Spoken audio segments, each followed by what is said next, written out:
ঢাকা থেকে বেশি দূর নয় গাজীপুর জেলা কাপাসিয়া উপজেলা টুক ইউনিয়ন। লুকিয়ে আছে এক বিস্ময়। এটি শুধু 600 বছরের পুরনো একটি স্থাপত্য নয়, স্থানীয়দের কাছে এটি এক অলৌকিক স্থান, নাম টুক শাহী মসজিদ। কেউ কেউ একে সুলতানপুর শাহী মসজিদ বলেন, আবার কেউ বা শ্রদ্ধায় ডাকেন গায়েবী মসজিদ নামে। মানুষের হাতে নয়, আল্লাহর কুদরতে তৈরি টুক শাহী মসজিদকে গায়েবী মসজিদ বলার পেছনে আছে এক দৃঢ় বিশ্বাস। স্থানীয়দের মুখে ফেরে এক অলৌকিক উপকথা। তাদের মতো এই মসজিদটি মানুষের তৈরি নয়, এটি নাকি আল্লাহর অবশেষ কুদরতে মাটি ভেদ করে নিচ থেকে জেগে উঠেছে। এই বিশ্বাসই যুগ যুগ ধরে ধর্মপ্রাণ মানুষকে এই দিকে টেনে আনে।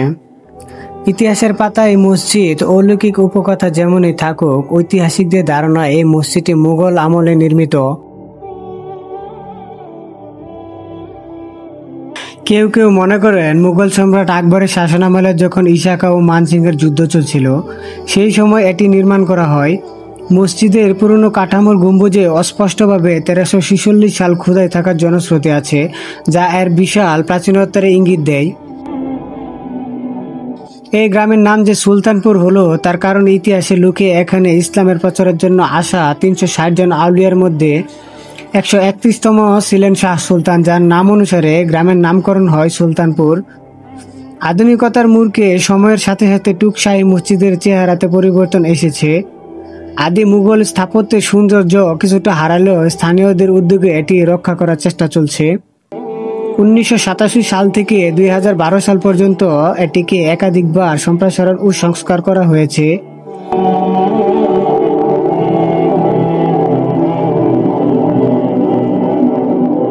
পুরনো কাঠামোর সাথে আধুনিকতার স্থাপত্যের সমন্বয়ে এটি এখন দ্বিতীয় তলা ভবনে পরিণত হয়েছে। আধুনিক রূপ পাওয়ার পর এখন একসঙ্গে প্রায় 5000 মুসল্লি এখানে নামাজ আদায় করতে পারেন। প্রতি শুক্রবার জুমার নামাজে এখানে বিশাল জনসমাবেশ হয়। শুধু গাজীপুর নয়, ঢাকা, ময়মনসিংহ, কিশোরগঞ্জ ও নরসিংদী সহ বিভিন্ন জেলা থেকে হাজারো মানুষ এখানে ছুটে আসে। ইবাদতের স্থান, সতর্ক বার্তার গুরুত্ব। এই মসজিদে দূর দূরান্ত থেকে মানুষ নামাজ আদায় করতে এবং মনের আশা পূরণের জন্য মানত করতে আসে। তবে একটি অত্যন্ত গুরুত্বপূর্ণ বিষয় মনে রাখা দরকার, কোনো নির্দিষ্ট মসজিদে দান করলে বা মানত করলে মনের আশা পূরণ হয়, এই ধরনের ভ্রান্ত ধারণা পোষণ করা ইসলাম ধর্মের শিরকের সমতুল্য। মসজিদ হলো ইবাদতের স্থান এবং এই ধরনের বিশ্বাস থেকে আমাদের দূরে থাকা উচিত। মসজিদের পাশেই রয়েছে সুলতানিয়া হাফেজিয়া মাদ্রাসা ও এতিমখানা। এখানে প্রায় 3 শতাধিক শিক্ষার্থীকে বিনামূল্যে শিক্ষা দেওয়া হয়।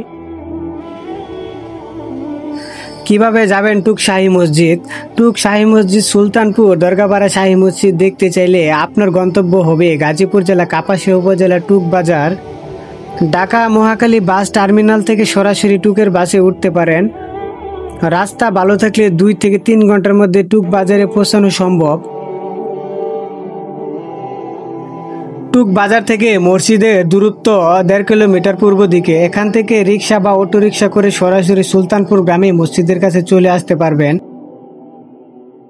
টুক শাহী মসজিদ শুধু একটি প্রাচীন ইমারত নয়, এটি বাংলাদেশের ইতিহাস, ধর্মীয় বিশ্বাস এবং ঐতিহ্যের এক সমৃদ্ধ মিশ্রণ। ইতিহাসপ্রেমী কিংবা ধর্মপ্রাণ মানুষ সবার জন্য এটি এক বিশেষ ভ্রমণ গন্তব্য।